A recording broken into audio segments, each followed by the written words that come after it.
Ist das dein Ernst? Wir haben so viel miteinander durchgemacht. Nur damit du mich für irgendwelche anderen Leute wegschmeißt? Als wäre ich nichts wert? Ich hätte mit viel cooleren, viel bekannteren Leuten chillen wollen, aber das wollte ich nicht. Weil du mein bester Freund warst.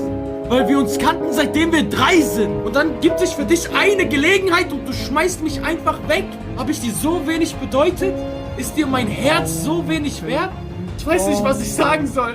Denn gerade von dir bin ich enttäuscht. Gerade von meinem Freund, seitdem ich mit 3 befreundet